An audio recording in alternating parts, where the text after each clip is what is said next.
أعوذ بالله من الشيطان الرجيم. بسم الله الرحمن الرحيم. الحمد لله والصلاة والسلام على سيدنا رسول الله وعلى آله وصحابته ومن اتبع هداه. ربنا لا تجعلنا فتنة للقوم الظالمين ونجنا برحمتك من القوم الكافرين. أما بعد، فقال المصنف رحمه الله تعالى: فصل. قال: وتكبير التشريق الله أكبر الله أكبر لا إله إلا الله والله أكبر ولله الحمد. Teşrik günlerde, Eid günü ve teşrik günleri emmizde demekçiymiş maksat. Tekbir eğitiş siğisi muşu tariqat buldu demekçi. Elbette barliq ulamoning icması bilan teşrik günlerde tekbir eğitiş yol qo'yilgan, meşru bir iş. Haji olsun yoki boshqa diyorlarda turayotgan odatga haji emas kishilar olsun, hammasinin haqida yo'l qo'yilgan bir ish.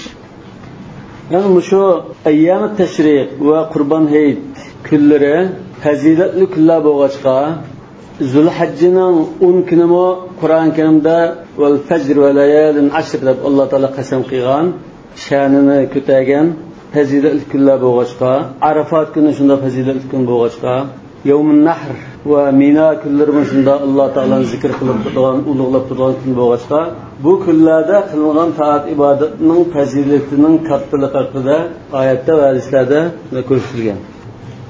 Mesela ayyamul ashr desak, vel fajr ve layalin ashr, yana ve yezkuru ismallahi fi ayyamin ma'lumatin ala ma razaqahum min bahimatil an'am. Ayyam ma'lumat, ayyamul ashr. Ve yezkurullaha fi ayyamin ma'dudat, ayyamut teşrik.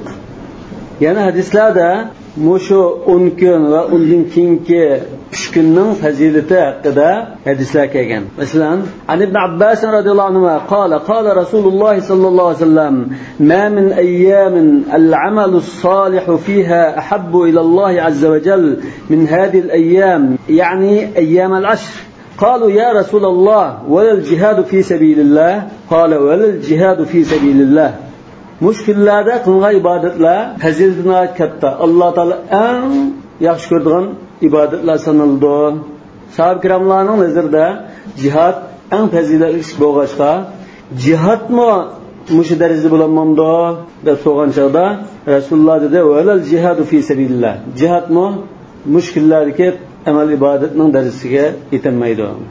İlla rajulun kharaja bi nafsihi ve malihi thumma lam yarji' bi shay'in min zalik. Faqat lamamda jihad qilish uchun o'zini, mol-mulkini Alloh yo'lida atab jihadga qilinib, o'zimi qaytmagan, mol-mulkini qaytmagan, ashundalarni Alloh yo'lida qurbon bo'lgan, hamma narsani qurbon qilgan bir kishi bo'lib qolsa, mushu fazilat jihatdan ortib bo'lishi uchun undan boshqasi ma'noga yetmaydi degan.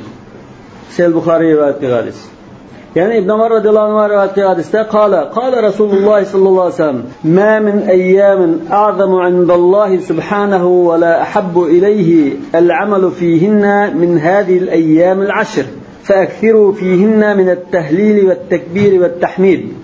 Şuna mushkillarda tahlil, yani la ilahe illallah, ve't-tekbir, Allahu ekber, ve't-tahmid ve lillahil hamd degandek mushunda zikrlarni ko'p qilib olinglar degan. Yani mushad ismi bir tarafdan shu ayyamut tashriq va ayyamul ashrda takbir aytishninki Allohdan ko'p zikr qilishning dalili. Wa an Nubaysha al-Hudali radhiyallohu anhu qala Rasululloh sallallohu alayhi vasallam: "Ayyamut tashriq ayyamu aklin va shurbin va zikrillahi azza va jalla." Ayyam teşrik, yani bunun içinde Hayit günü mü albatta? Tagliban mı Hayit günü mü?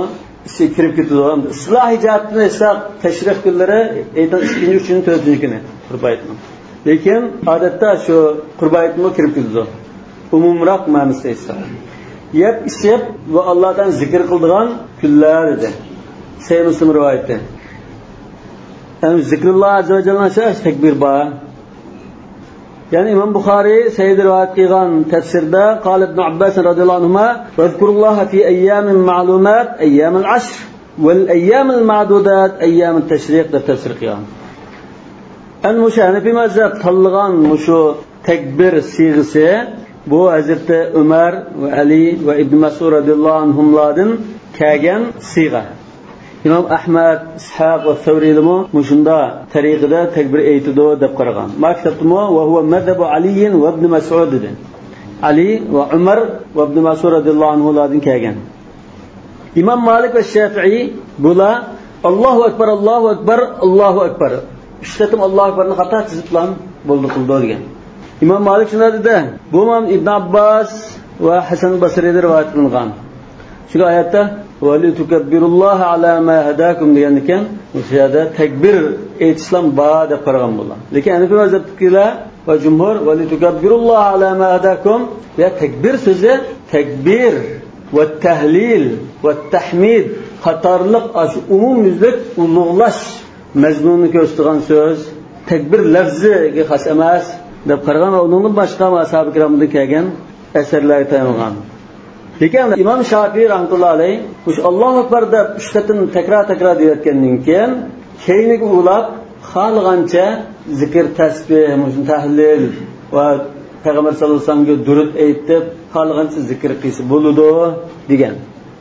Mesela Al-Um degan kitobda debto ve in zada ziyadatan falyaqul ba'da thalath Allahu akbar kabira velhamdulillahi kathira ve subhanallahi bukratan ve asila la ilaha illallah ve la na'budu illa iyyah mukhlisina lahu'd-din ve law karihal kafirun la ilaha illallah wahdahu sadaqa wa'dahu ve nasara 'abdahu ve hazama al-ahzaba wahdahu la ilaha illallah vallahu akbar. Muşunda tariqida ortiqisi bo'ladi. Undan boshqa Mısırlıkla Peygamber'e ve aile tavabatı sahabe-i kiramlarga durud ve salam yollashni qatudu. Bu Şafii mazhabiga ko'ra jaiz. Çünkü bu yerda mushundalan takbir aytsa undan boshqa takbir zikr aytsa nima bo'lmaydi degan bir masala yo'q. Sahabe-i kiramdan kelganga unda qattiq ixtiyoriy holatda Alloh taolani ulug'lash va Rasululloh sollallohu alayhi vasallamga durud aytsa bo'ladi deb qo'ygan. İbn Abbas radıyallahu anhu'dan kelgan rivayette Allahu ekber, Allahu ekber, Allahu ekber kabira, Allahu ekber kabira, Allahu ekber ve ecel, Allahu ekber ve lillahil hamd deb kelgan. Bu bir xil takbir usuli. Yani İbn Ömer radıyallahu anhu'dan Allahu ekber, Allahu ekber, Allahu ekber, la ilahe illallah vahdehu la şerike lehu lehul mulku ve lehul hamdu ve huve ala kulli şeyin kadir deb kelgan. Yani Salman el-Farisi radıyallahu anhu'dan say sanad bilan kelgan rivayette Kebbirullah Allah Teala tekbir aytinglar deb Allahu ekber, Allahu ekber, Allahu ekber kabira degan siyg'a keldi. Tabi'illardan Al-Hakam ibn Utayba ve Hammad bular bu yerda islom belgilab qo'ygan bir siyg'a yo'q. Xohlagancha Alloh taolani ulug'lab zikr tasbih etib bo'ldi deb qaragan. Lekin de Hanafi mazhabiniki bu tanlagan siyg'a usuli Hazreti Ömer xalifa, Hazreti Ali xalifa, İbn Mas'ud katta ulama sahabildan şeylerning kelgan rivoyatga tayangan bo'lsa, bu bir asrga agishgan. Balki bu Rasululloh sollallohu alayhi vasallam shunda aytgan chog'da bu sahoba ikramni o'rgangan va xalifalar shuni boshqalarga o'rgatgan bo'lsa, marfu'ning hukmida bo'lishi mumkin deb salafga agashganlik va hadisning hukmida bo'ludi deb qarag'anlikdan tutgan bo'lishi mumkin. Yani bu kitapta şu Allahu Ekber şu Hanafi mazhab tanlagan siyg'aning kelib chiqishini mana qamlashtirib rivoyat qilgan bir gapni aytibdi. Buni kelib chiqishi jarayonini so'zlab. Nereden kelgan bu mushil xil takbir desa, val aslu fihi ma ruya fi qissati az-Zabih alayhissalam. Zabih alayhissalam rajih qarashda Ismoil alayhissalam. Ishaqyan qarashim bor, lekin ko'pchilik ulamolar Ismoil deb qaraydi. في قصة الذبيح عليه السلام أن الخليل عليه السلام لما أخذ في مقدمات الذبح جاءه جبريل عليه السلام بالفداء فلما انتهى إلى سماء الدنيا خاف عليه العجلة فقال الله أكبر الله أكبر فسمعه إبراهيم عليه السلام فرفع رأسه فلما علم أنه جاء بالفداء قال لا إله إلا الله والله أكبر فسمع الذبيح فقال الله أكبر ولله الحمد بغض قتل قلبه Fasara sünnetten ila yevmil kıyama. Şuna kıyamet gün kadar bunda sünnet bulup gitti. Elbette bu ecbaliydi. Asasen İbrahim İsmail Aleyhisselam'ın sünnetleri. Nesilde. Lekin bu rivayet fuqahalar kitaplarda adet bayan qilib kelgan rivayet bo'lsa-mu, hadis kitaplarida sahih sanad bilan rivayet qilinmagan. Balki ham ba'zining shunda ba'zi maddahlninki, ba'zi gapdan kishilarning shunda qamlashtirib to'qib olgan rivoyatlar bo'lishi mumkin. قال وهو واجب عقيب الصلوات المفروضات في جماعات الرجال المقيمين بالأمصار Hozir bu yerda takbir aytishning bir xil ahvolda vojib ekanligini bayon qiladi, hukmini bayon qildi. Takbir aytish ikkiga ayrildi. Takbir muqayyad degani shu. Farz namozlardan keyin aytiladigan takbir, takbir mutlaq, qachon xohlagan chog'da ko'chada o'tib, uyda turib, darsxonada turib, bozorda turib, to'ladigan ixtiyoriy takbir. İxtiyoriy takbir albatta unda nada to'lsa, aynan sunnat, mustahab hisoblanadi. Ammo niyat bayon qilgani vojib degani farz namozlardan keyin tashrih kunlari, Eid namozi va tashrih kunlarida to'laydigan takbir. Bu takbirni shaharlarda turayotgan erlar jamoati farz namozni o'qigandan keyin to'lishi vojib dedi. Aqib salavatul mafrudat esa nafl namoz o'qigandan keyin to'lash yo'q degan bo'ldi. Imom Shafiy rahmatullohi alayh nafl namozdan keyin to'laydi degan. Jamoat rijal muqimin desa ayollarning jamoati bo'lib qolsa to'lamaydi degan. Al muqimin bil amsar musafirlar bo'lib qolsa to'lamaydi degan. Amma vujudunda vojib degan hukm kelsak, fali qawli ta'ala va zkurulloha fi ayyamin ma'dudat. Mushu buyruq vojib hukm ko'rsatdi. الأيام المعدودات جنة قيل المراد تكبير التشريق تشريق كل ده تشريق كل ده تكبير إيتش مش ذكر جنة ده تشريق لنغان سيد البخاري ده ابن عباس رضي الله عنه أيام التشريق تشريق وقوله صلى الله عليه وسلم لا جمعة ولا تشريق ولا فطر ولا أضحى إلا في مصر جامع مش هذا ما شنو كوسدو يعني تشريق kunlari takbir aytishning vojibligini ko'rsatadi demoqchi. Bu hadisni biz burun tahrij qilib bo'lgan. Qala va tashriqu va takbir. Tashriq degan so'z aslida yiltizida lug'atda nadin kelgan degan masalada Imom Abu Hanifa rahmatullohi alayh tashriq degan so'z takbir ma'nosini ko'rsatadi. Unda bir narsani cho'ngaytirish degan ma'noda debdi. Naqlan anil Khalili va Nadr ibn Shumayl Al-Khalil ibn Ahmad al-Farahidi bu en qadimki va katta lug'atshunoslarning biri. Nadir ibn Shumaylning shunda mush ikkalandan tashriq degan so'z bunda takbir ma'nosini bildirdi deganligi rivoyat qilingan, naql qilingan. Chunki bu tashriq degan so'z zuhurdan kelgan edi. Bunda bir narsani chiqib o'tirib chiqqanligini. Masalan, mashriq desa kun chiqish taraf deymiz-ku, ashraqat degan shunda yo'ritganligini ko'rsatdi. Bir narsani o'tirib chiqib, shunda yo'g'inganligini bildirgan so'z demakchi. Lekin lug'atshunoslarning ko'p qismi tashriq degan so'z shu oftobga, kun chiqishga yo'rg'on munosabatli so'z. Hayit kuni va hayitning keyin kunlarda qurbonlikning go'shtlarini oftob qisilib, qoqlab, qurtilgan bo'lg'achqa tashriq degan so'z aslida go'shtni oftob qisilib qurtish degandan kelgan. Yani şu kunlarda ayyam tashriqda go'shtni qoqlash kunlari degan ma'noda tushungan. Shundan bu lug'atshunoslar o'tiriki tadqiqot. Va mithluhu an Ali radhiyallohu anhu. Ali radhiyallohu anhu dummo munda tashriq degan so'zning takbir ma'nosida bo'lganligi rivoyat qilingan demakchi. Ana shada demak yo'g'ini la juma va la takbirat at-tashriq va la fitr deb munda tushunmaymiz mushadisni. Nafahu thumma awjabahu degan mushadisda oldi bilan la deb bir nafiy qilyapti, keyin ondan illa fi misrin jamada isbat qildimi. An-nafi wal isbat bu qat'iy ta'kidlashni bildirdi. Va misluhu yaqtadil wujub. Lekin mushunda bir ibora bilan kelgan ko'rsatma bo'lsa, vojiblikni bildirdi. Bu albatta usul fiqhida vojiblikni, farzlikni bildirgan siyg'alar shu to'xtalganda bayon qilinishi mumkin. Kal fitr val adha, ro'za namozi va qurbon namoziga o'xshash vojiblikni ko'rsatdi. Ham shu bir qatorda sizlig'i bo'ladi. قال وأما بقية الشرائط فمذهب أبي حنيفة رضي الله عنه.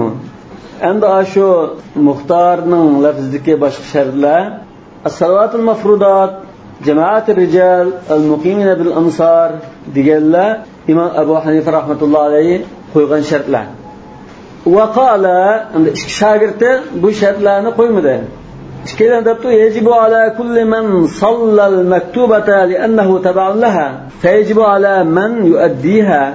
Farz namazlarını lan okuyan kişi olsa cemaat olarak okusun, yalnız okusun. Erler cemaat olsun, ayarlar cemaat olsun, mukim olsun, misafir olsun, farz namaz okuyan kişi tekbir dolaydı dedi. Bu köpçülük ulemalarının karışı. Veli Ebi Hanife'te ma ravayna. İmam Ebu Hanife yukarıda biz rivayet kılan hadiske tayanıgan. Fi Mısır'ın cami' dedi o.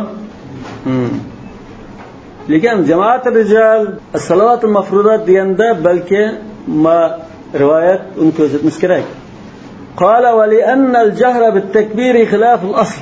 Yani bir taraftan akli delil tekbirini üllük to'lash asli qoida xilaf kelgan deydi. İzil aslu el-ihfa. Çünkü aslida qoida bu zikr, mesela tekbir, tahlil, mushunda zikrlarni qilishda asli qoida maxfiy qilish. Asosiy qoida. Qala ta'ala ud'u rabbakum tadarruan wa khufya. Khufya deganim shu. Ve qala sallallohu alayhi vasallam xayrul zikril xafi. Bu ajra hadis. Yana bir oyatda وَاذْكُرْ رَبَّكَ فِي نَفْسِكَ تَضَرُّعًا وَخِيفَةً وَدُونَ الْجَهْرِ مِنَ الْقَوْلِ بِالْغُدُوِّ وَالْآصَالِ. Muşuma mahfi desin asas kelgini ko'rsatgan dalil. Qala wa li'annahu ab'adu 'an ar-riya. Yani bir tarafdan shu ichida zikr qilsa bu riyodan xoli jiroqroq bo'ldi. Va sunnat waradat bil jahri aqiba as-salawati bi hadhihi al-awsaf. Endi aslida biz mushta takbirlarni ishimizda qilishimiz kerakda asl qoida bo'yicha. Lekin sunnatda bunda ullik takbir aytish farz namozlardan keyin bunda takbir aytib kelgan bo'lg'achqa biz mushuninga ma'qul deb boshligida qabul qildik. Lekin uningdan boshqa zikr qilish holatlari o'sha ishida qilish holatida qolib qoladi demoqchi. Fayabqa ma wara'aha 'ala al-asl wa yajibu 'ala an-nisa'i idha iqtadayna bir-rijal. Ayollarni erlarga ifloq qilsa erlarga agishib takbir to'laydi. Lekin ishidrak to'laydi, vaqroq to'lamaydi. Lekin yolg'iz jamoatda o'qib qolsa takbir to'lamaydi. Wal musafiri idha iqtada bil muqimi tab'an. Va yajib 'ala al musafiri idha iqtada bil muqimi tab'an. Musafirmi muqimga ifloq qilsa, shunga agashgan bo'lg'achqa takbirni agishib o'qiydi. Lekin musafirlar o'zi bir jamoatda o'qigan bo'lsa ya yalnız o'qigan bo'lsa farz namozdan keyin takbir to'lash yo'q. Qala min aqibi salatil fajr yawm arafa ila aqibi salatil asr awwal ayyam an-nahr 8 salawat. Arafat kuni bamdod namozidan keyin takbir aytishga boshlasak, Eidning birinchi kuni asr namozidan keyin takbir to'lab to'xtaymiz. Arafat kuni 5 namoz, Eidning birinchi kuni 3 namoz, 8 namoz bo'ldi deydi. Bu Ebu Hanife rahmetullahi aleyhinki karışı 8 namazdan keyin takbir to'laymiz, undan keyin to'xtamaymiz deydi. Va qala ila asr akhir ayyam at-tashriq.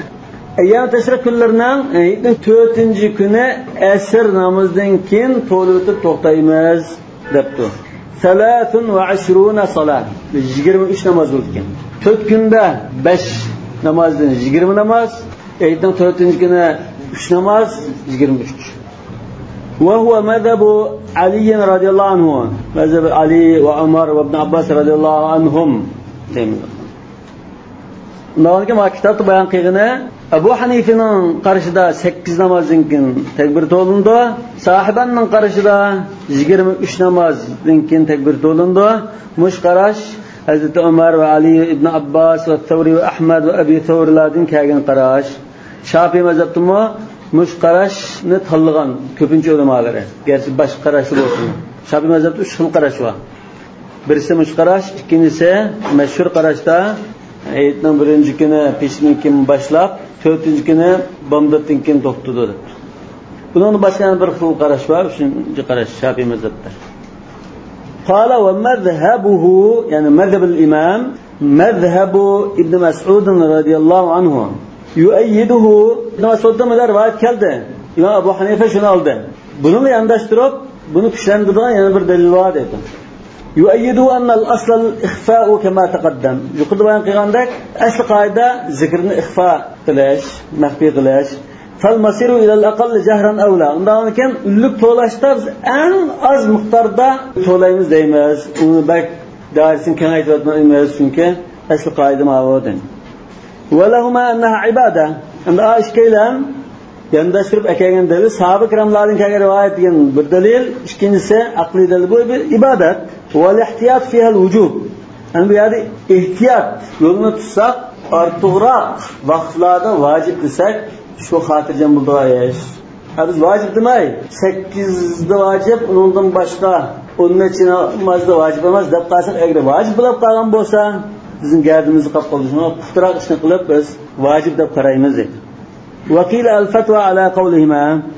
Vaqila Hanafi mazhab ba'zi kitoblarda, ba'zi ulamolar mush masalada Hanafi mazhabda fatvoni sohibaning qarishi bo'yicha beramiz deganlar bor edi. Ba'zilar yo'q imomning qarishi bo'yicha beramiz deyish mumkin.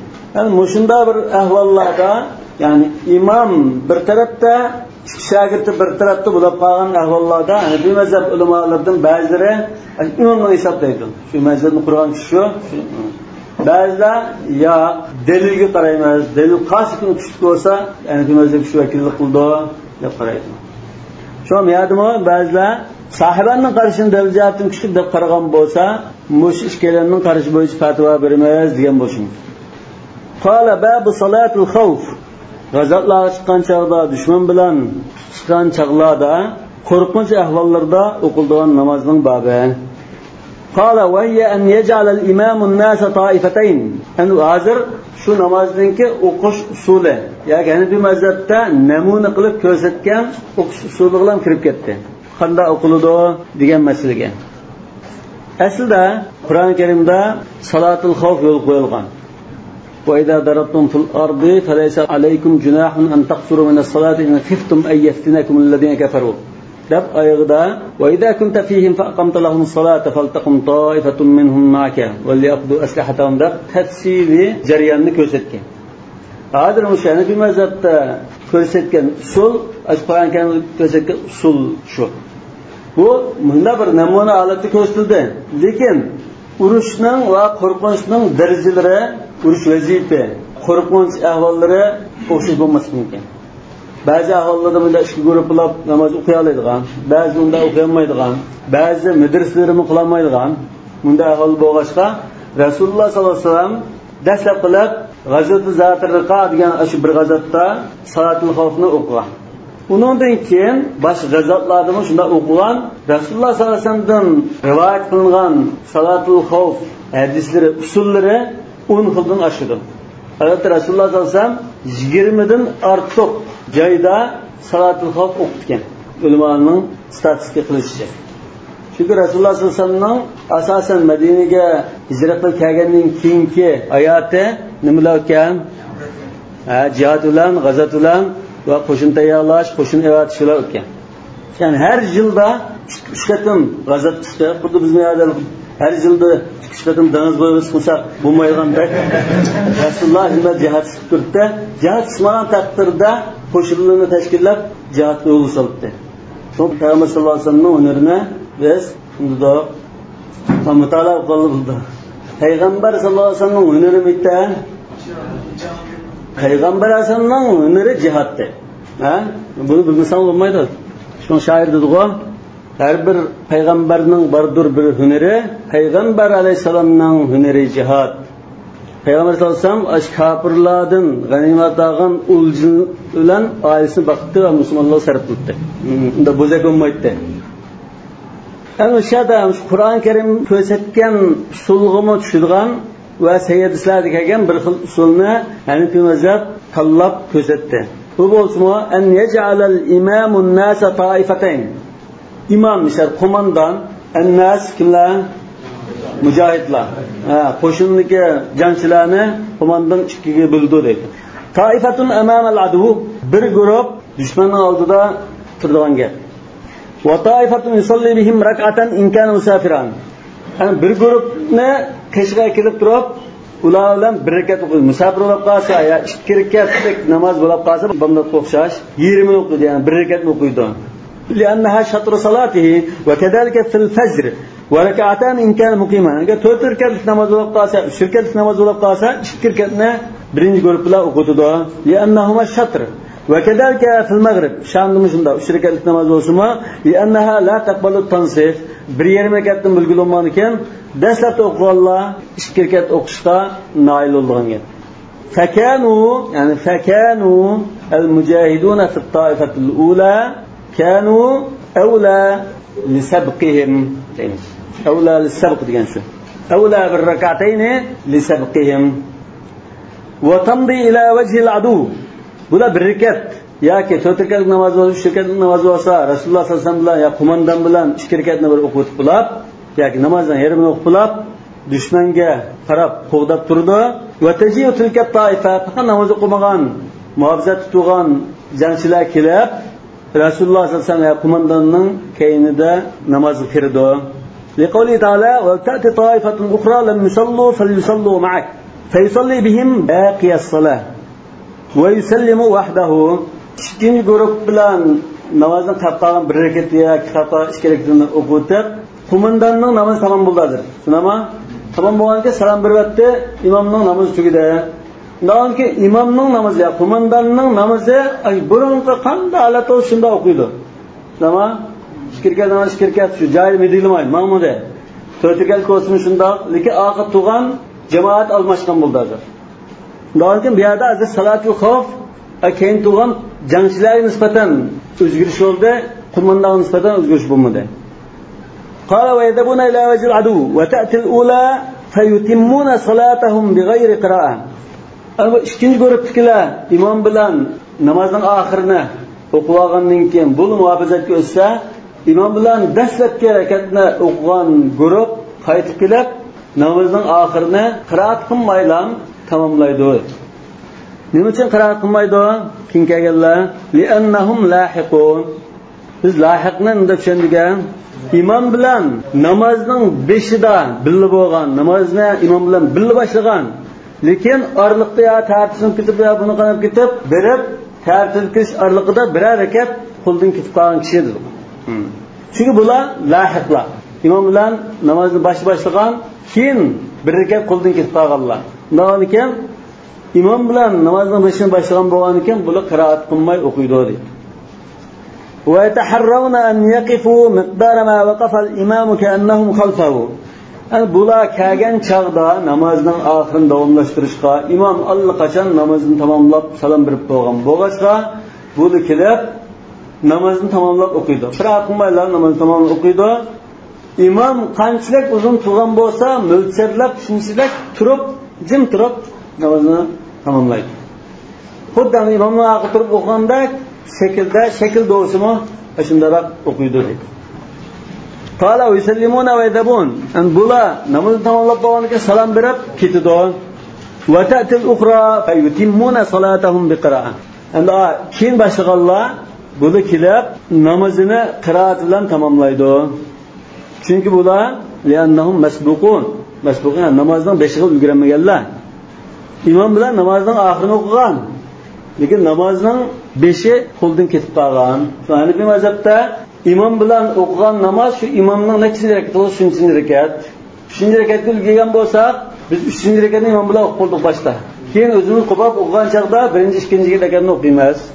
Chunki hadisda "Idza ataytum salat fa'tuha wa antum tamshun wa la ta'tuha wa antum tas'un, kama adraktum fasallu wa ma fatakum fa'atimmu yakfaqdu" degan. Har ikki rivoyat asosan shu ulgurmagan qo'ldan ketib qolgan rakatni to'liqlab o'qiydi.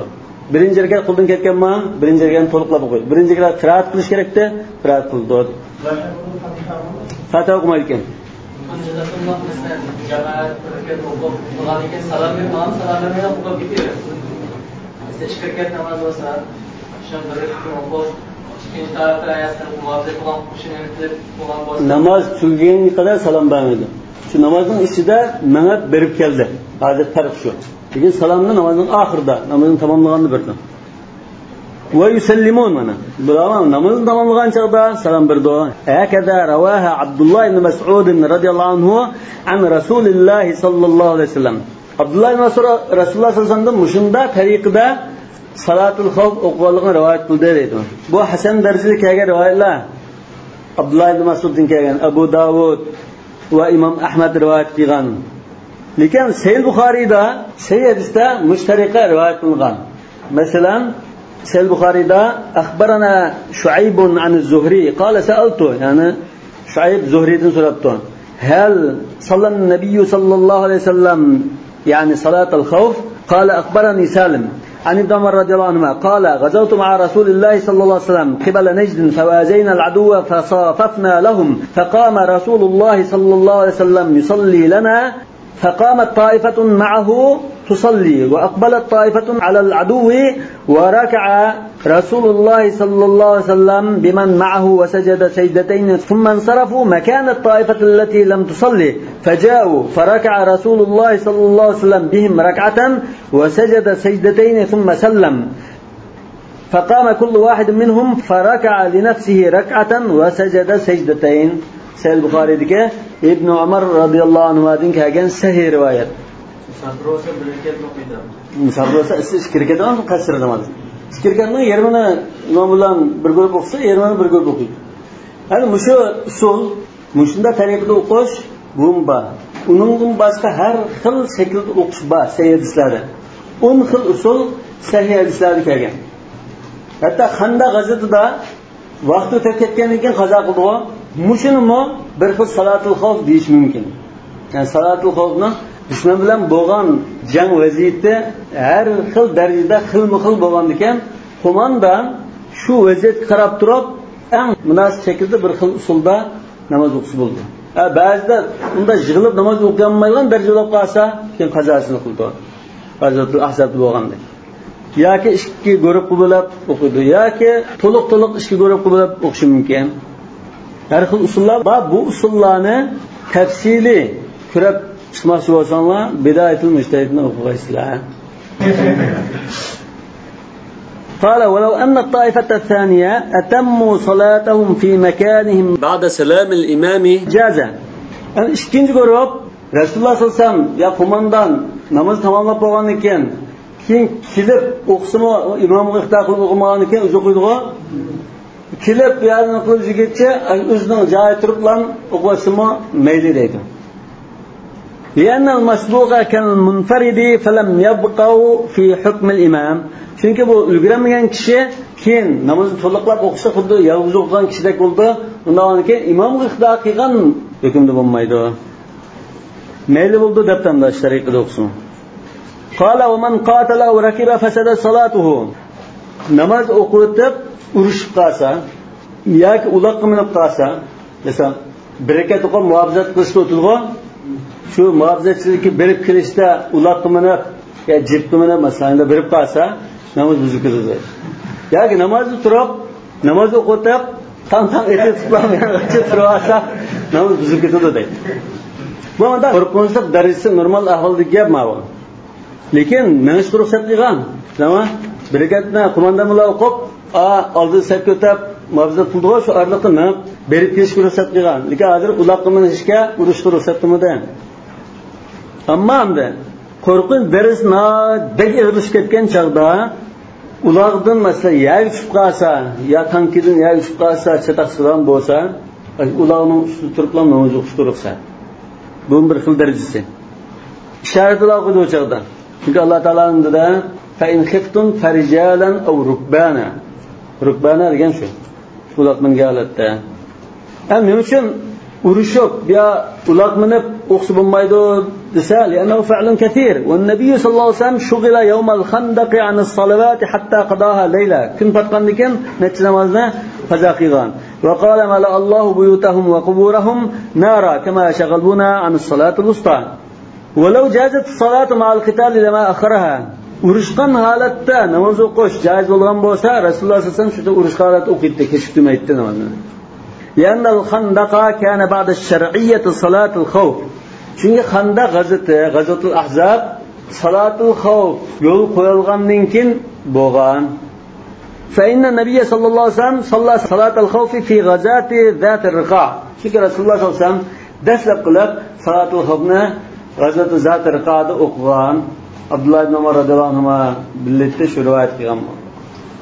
Lekin bu Hanafi mazhabına qarshi. Albatta bunda tarixchilar o'tirda ixtilof bor. G'azvat Zatir Riqa hijratning 4-yo 5-yili bo'lgan. G'azvatul Xandaqmo hijratning 4-yo 5-yili bo'lgan, 4-yili Shavvol oyida bo'lgan deganda endi rivoyat bo'lg'achqa, qaysi ilgir, qaysi keyin deganda Siyar val Mag'azi ulamolari o'tirda ixtilof bor. Ya'ni bu mazhab G'azvat Zatir Riqa burun bo'ldi, Xandaq keyin bo'ldi demoqchi ekan. Endi Hanafi mazhabning qarashi yo'da Salatul Xavf yo'l qo'yilgandan keyin Xandaq urushi bo'ldi, shunami? Salatul Xavf degan ma tariqada biz ban qilgan tariqada namoz o'qimadi bu chaqda. Salatul Xavf mansux demaydi. Mujinda jiddiy ahvol bo'lib ketib qolsa, u ishga ko'rib bularni namoz o'qish fursati bo'lmadi. Chunki G'azvat Xandaq dahshatli bir kunlar bo'ldi-ku.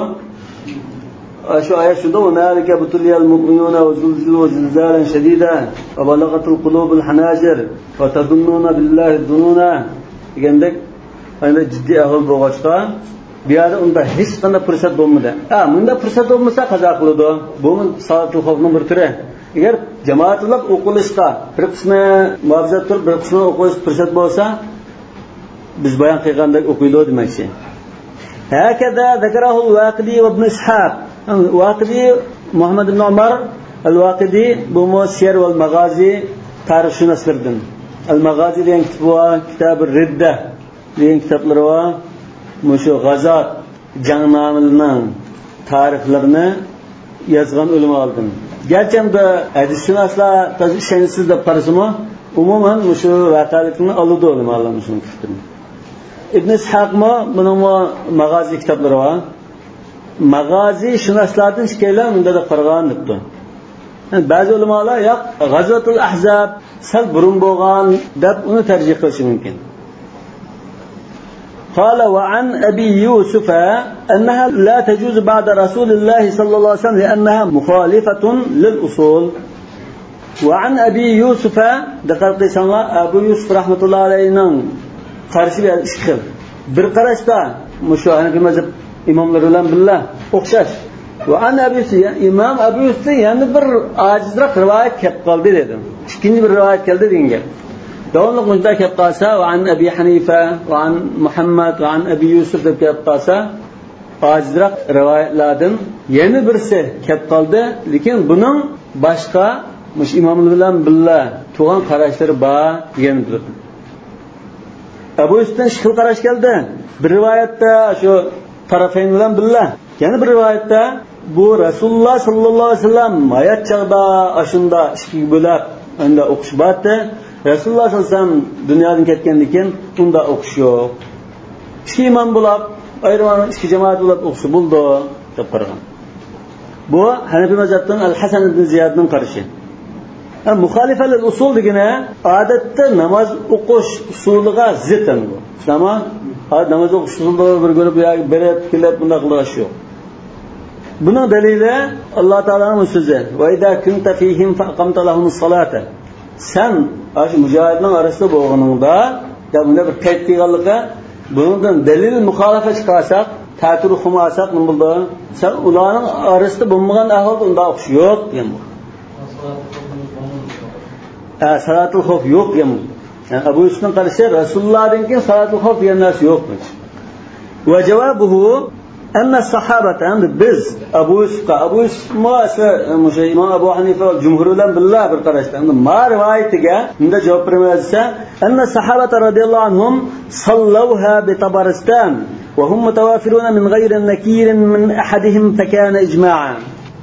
Biz sahabe kiramning ijmosi bilan bu tushunishni, bunda tahlilni rad qilamiz. Chunki sahabe kiramlar jihad chiqqan vaqtlarda, futuhatlarda, g'azotlarda salatul xavf o'qigan Rasululloh sollallohu alayhi vasallamdan keyin.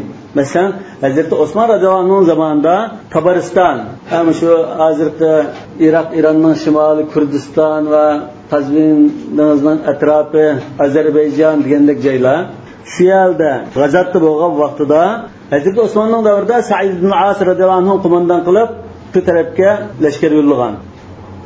Mushu mujohidlarning ichida Al-Hasan al-Husayn, Huzayfa, Amr ibn al-As, radhiyallohu anhular batdi. Shunda bir ahvol duch kelgan chaqda Sa'id ibn al-As radhiyallohu anhu biz hozir jiddiy paytda Rasululloh sallallohu alayhi vasallam bunda ahvolda qanday namoz o'qiydi degan chaqda Huzayfa radhiyallohu anhu salatul xavfni bunda o'qiydi deb bayon qilib bergan. Shu bo'yicha xeyli ko'p sonda sahoba ikramlar bor. Undan boshqalar tabiinlar bo'lgan mushunda qo'shinda shunda namozni o'qigan. Undan boshqa Abu Musa al-Ash'ari radhiyallohu anhu masalan boshqa sahobalar boshqa zalar bo'lgan chaqdimi? Masalan Abu Musa al-Ash'ari radhiyallohu anhu Asfahan tarafni fath qilishga atlangan chaqda shunda salatul xavf o'qigan. Demek sahabe kiramlar hech biri bunga e'tiroz bildirmagan, nonkin bu bir xil ijmo bo'ldi deb turgan.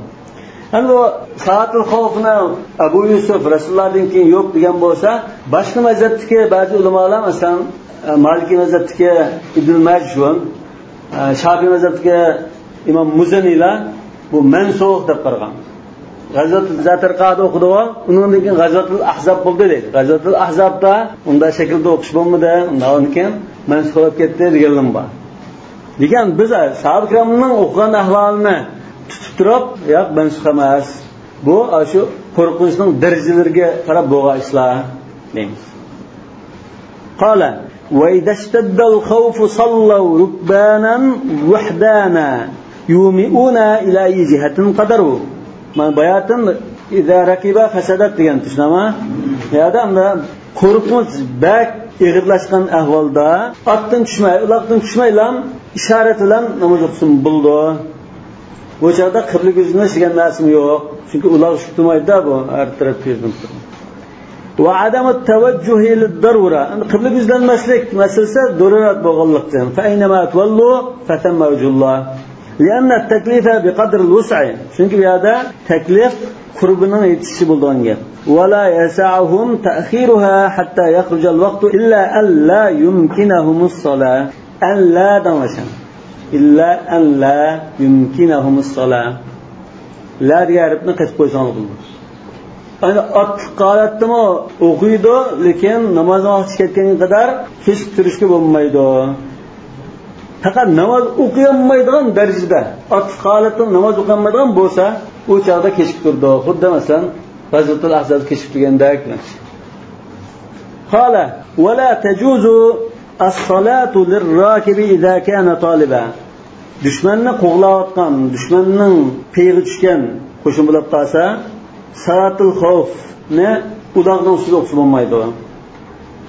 Va fi qawli ta'ala fa in khiftum qo'rqib qolsanglar degan bu so'zga qaraydigan bo'lsak, qo'rqib qolsanglar bunda o'qiladi dedi. Fa in khiftum farijalan aw rukbana. Bak qat qo'rqib ketgan ahvolda uloq ustida o'qsanglar bo'ldi degan. Shu ruxsat qaraydigan bo'lsak, ishada qat qo'rqqan ahvolda ruxsat qilinganligini bilamiz. Lekin dushmanning peygi tushib, oqidan qo'llab ketayotgan qo'shin odatda qo'rqinch holatda bo'lmaydi. Dushman qo'rqinch holatida. Lekin musulmonlar qo'rqmagan holatda, oqini qo'llab holatda bo'ldi. Shunga uloq ustida dushmanni qo'llab o'tib namoz o'qish bo'lmaydi. Fa inna at-taliba la yakhaf. Va an Muhammadin, mana va an Muhammad deganimi? Muhammadmi? Shunda bizga o'xshash shunda qaraydi. Shayxonga o'xshash. Lekin Muhammadning yana bir navodir bir rivoyat kelib qoldi. Bu rivoyatda Imom Muhammad dedi: "Tajuzu bi jama'atin aydan lima taqaddama min al-hadith fi as-salati fi al-matar fi bab al-marid." Bab al-maridda 261-babda yomg'ir qattiq yog'ib ketib, yalimi qattiq qulab ketgan chaqda ularning ustida turib namoz o'qish voqealigi rivoyatning bir hadisi bor. أنه صلى الله عليه وسلم كان في مسير فانتهوا إلى مضيق فحضرت الصلاة فمطروا والسماء من فوقهم والبلة من أسفل منهم فأذن صلى الله عليه وسلم وهو على راحلته وأقام فتقدم على راحلته فصلى بهم يومي وإيماء فجعل السجود أخفض من الركوع ديان. وأجرق رواية وسمه مهمة بالرواية بوغاشقا أتن تشميدغان أهوال بوسا Patqaq sababından atın düşmey o'qigan ahvolga qiyos qilsak, qo'rqinch holatidami yoki dushmanni qo'g'lab ketayotgan holatda atın chiqishgacha nima qilsa, mashg'ul dushman tashib ketadigan unda ahvol bo'lsa, atın tushmaydan o'qiydi deb Imom Muhammad bir xil istihson qilgan. Ya'ni shu rivoyatda astahsin deb rivoyat qilgan. قال والفتوى أنه لا يجوز للمخالفة في المكان. يعني في مذهبته فتوى أي ظاهر رواية أساسا برلدو مش مثل yani bir yerde hazır urun birleşmedi. İmamın uruna bir yerde bir at mücahit ayada biz yana 20 metre keyinde bunda bulup koşun mümkün. Ondan için fatva muşu zahir vay bu içi birildi. Qala ve la tecuzu salatu maşiya. Minibitip namaz okuş olmaydı. Lekin salatul xavfda biz namaz okugan çağda imamın keyinde jim turdi dedik. Lekin arlıqda o'rin almış uchun muhofazat o'rniga o'tash uchun berib keludi dedik. Buni bir fasl berib kelishga ruxsat qilindi. Lekin namoz o'qitib imomni og'i turgan chog'da turib bunda mansub bo'lmaydi. Ya'ni imomni mang'ayotgan masalan bu og'i jamoat mang'ayotganda turib alhamdulillahi robbil alamin deb bunda mansub bo'lmaydi. Chiqsin farqi shu. لأن المشي فعل كثير. قال وخوف السبع كخوف العدو. Hem düşmandan korkuş emas, yerip hayvanlardan ve başka işlerden korkuş mu? Okşaş dedim. Listiva ima fil ma'na. Yani xavf degan mazmunda okşaş bulan. Walau ra'aw sawadan fadannuhu aduwan. Mesela şu ormanlıkta yolvaş, şer, anda çilbörler yetkizilgan bir holatda qo'rqib qilib bularni muhofazat turdigan bunda ahvol bo'lib qolsa, ayni salatul xavf o'qisi bo'ldi demak. Lekin ba'zi ulamolar yo'q, bu salatul xavf urush sharti xos deyish mumkin. Mesela İmam Şafii rahmetullah alayh. وَلَوْ رَأَوْا سَوَادًا فَظَنُّوهُ عَدُوًّا. Jiroqdan bir narsaning kelayotgan qarasini ko'ribdi. Dushman bo'lishi mumkin deb o'ylab, fasallau salatul xavfi fakana bilan. Yo salatul xavfni o'qibdi. O'qib bular qarasa, bular tugil ekan yoki yo'ishakli ekan. Jazat salatul imami xossa. İmamning namozi esa bu. Chunki imom menga berib kelmagan. Shuni joyda turib o'qishdami? Boshqalar menga berib kelgan bo'lgan ekan, buning namozini qaytadan o'qiydi dedi. لأن المنافية وجدت في صلاة خاصة. Chunki namozga ziddigan sharkat berib kelish jamoatning namozida tepildi, imomning namozi tepilmadi dedi. Qala babu salati fil Ka'ba. Yani Ka'baning ichida namoz o'qish masalasi. Qala yajuzu fardu salati va nafluha fil Ka'bati va fawqaha. Farz va nafl namozlarni Ka'baning ichida o'qish joiz. Ka'baning ustida o'qishim bo'ldi. Liqawli ta'ala an tahira bayti lit-ta'ifina wal-'akifina war-ruk'a' as-sujud. Mush oyatmi? Baytimni shu kishilarga poklig'an degan bo'lgan ekan, shular baytimni namoz o'qish degan mazmun bor. وروى ابن عمر رضي الله عنه أن النبي صلى الله عليه وسلم صلى داخل البيت بين ساريتين وبينه وبين الحائط مقدار 3 أذرع. 3 أذرع يعني شو 1,5 metre yaqin, 1 metre 30 santiga yaqin bir narsa. Yani sahabe kiramlarning o'tirda ixtilof bor. Rasululloh sollallohu alayhi vasallam Ka'baning ichiga kirgancha namoz o'qidimi, o'qimadimi deb. Ibn Abbas radhiyallohu anhu o'qimadi deyish mumkin. Bilal yoki Ibn Umar radhiyallohu anhular bular o'qidi deyish mumkin. Marvayatda Ibn Umar namoz o'qidi, oldi tomga 3 gal arliq qolganda debdi. Ikki turikni o'tirdi o'qibdi. Ana shu o'qiganligi Rasulullohning bizning shu namozni o'qisak joiz bo'lganligini ko'rsatdi.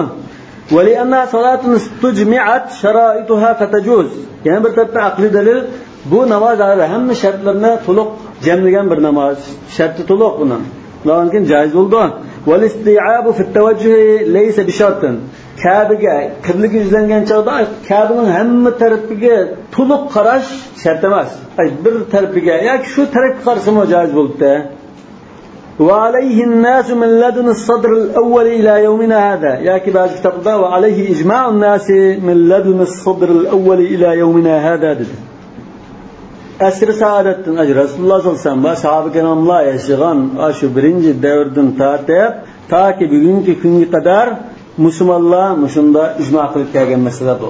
Ka'ba masjidi namoz o'qish bo'ldi. So'ng Hazrat podshohlig'a isbirdo namoz o'qishdi. Qala va li'anna al-qiblata ismun lil-buqati wal-hawa'i ila as-sama'. Yani bir tarafdan bu qibla degan ash qara to'tbucak binoning ismi emas bu. Ash bino joylashgan shu o'rinning ismi. Ya'ni qa'riga qadar, osmonning qa'riga qadar shu orliq havo bo'shlikda shu qibla deymiz. La nafsul bina ala ma zikrna. Biz yuqorida bir bobda shuni bayon qilib o'tgan. Masalan, shu Ka'bani shunday ham qarab qishlanmi yo'tkab bilan boshqa qo'yib qo'ysa, biz oxirga qarab o'qimaymiz. Ya'ni shu burunqa qo'lvatga ozgal qarab o'qiymiz. Nima? Shu o'rin, ammo u bino emas. Va kada law salla ala Abi Qubays jaza salatuhu lima bayyana. Shundaqlam Abu Qubays teqqa chiqib namoz o'qib qolsa-mo, namoz hisob lima bayyana degan shu li'anna al-qiblata ismun lil-buq'a degan gap shu.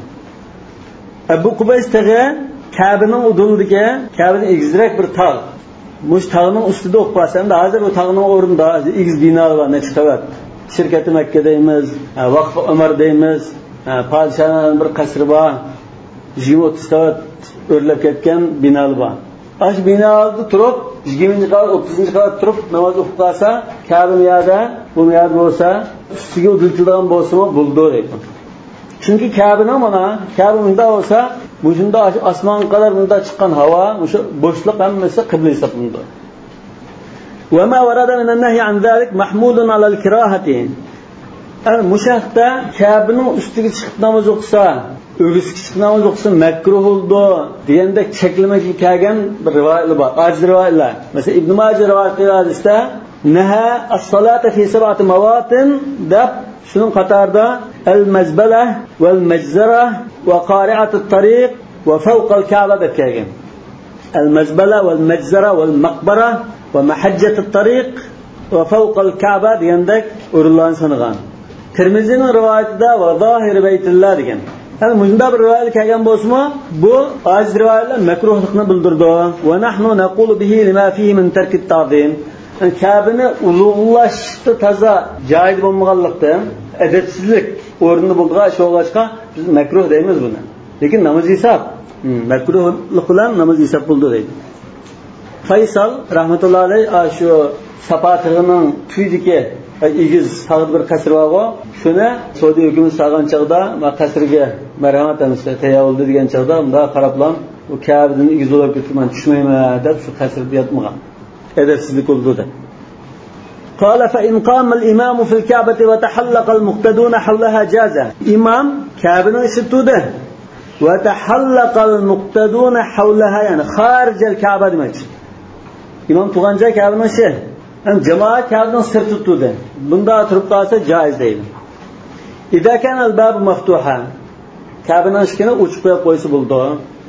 لأنه كقيامه في المحراب في غيره من المساجد. Çünkü bu başka mescidde aletli mihrab çıkırdı onda imam işi direkt durduğun. Şuna okşaş bir ahval. İşkoş koşmayla. وإن كانوا معه جازا. İmam bilen Ka'banın işi de bulab qalsa cemaat meyle. لأنه متوجه إلى الكعبة إلا من جعل ظهره إلى وجه الإمام لأنه تقدم على إمامه. Taqadlam imamның yüzüge aqını qıttuğan bir adam bulab qalsa turishda bu caiz olmaydi. Ama imamga qarab turgan bo'lsin, imamning beqinda tursin, imamning aqini qilib turgan bo'lsin, masalan, ya imamning beqini qarab turgan bo'lsin, qanday tursa mayli. Faqat bir ahvolda imamga aqini qilib turgan bo'lsa, yani imamning oldiga kirib olgan ahvol bo'lib qolsa, bo'lmaydi. قال وإذا صلى الإمام في المسجد الحرام وتحلق الناس حول الكعبة وصلوا بصلاته. Hem o Ka'banın sırtıga. Ka'banın sırtida hozir shu namoz o'qisa, imom bir yer turdi, atrofidan jamoat maydonni to'ldirdi. Ka'banın atrofiga shunda chambar hosil qilib turdi. Ayna tursa bo'ladi. Ham bunda imom bilan udullik jamoat yuzma-yuz turib qolgan ahvol bor. Bir-birini qarshib turgan, ya mayan qarshib turgan, unda qarshib turgan ahvol bor. Meyli deydi. Hakeza tavaratan nasu salata fihi min ladun Rasulillahi sallallahu aleyhi ve sellem ila yevmina hada. Rasulullah sallallahu aleyhi ve sellem'nin davridan tartib hozir qadar musulmonlar jamoati shu Masjid-i Haramda mushunda namoz o'qib kelgan. Davomga bu yo'lliq ishlaydi. Wa man kana minhum aqraba ila al-Ka'bati min al-imam jazat salatu idha lam yakun fi janibin. Ba'zilarida imom masalan Ka'baga 10 metr orliq qo'yib imom bo'lib turgan bo'lsa, jamoatdan shunda aylanib yan tarafida turgan jamoatdan bizsa Ka'baga 5 metr orliq qo'yib turgan bo'lishi mumkin. Ama Ka'baga imomda yaqinroq turib qolganlar bo'ldi. Yani burada ahvalda imamның daqında tuğan, endi tuğan adam bolmasa ham, a tarafda tuğan adam bolsa meyli buldu. Ama imamның endi turib, imam 10 metr qayada, bu aldığıç bilan 5 metr arlıqda turasa bolmaydı. لأنه حينئذ يكون متقدما عليه. Çünkü bu ahvalda bu imamın aldı kirib algan boldu. لأن التقدم والتأخر إنما يدار عند اتحاد الجانب. Çünkü aldı kirib aldı ya kendi tuğdu degan gap yan turgan çağda andın o'tirishdi shunda belgili bo'ldi. Lekin yandan turmagan ahvolda a tarafida bir javob tursa, oldin kirib oldi yoki keyin turdi degan masala o'tirib chiqmaydi. Amma 'inda ixtilafihi fala. Yana mas'ullar. Bo'lmaydi. Bu masala harom. Ka'baning hamma tarafı tura oladigan bo'lgan shunda. Boshqa yerda bir taraf bilan uzilgan bo'lg'achqa bo'lmaydi.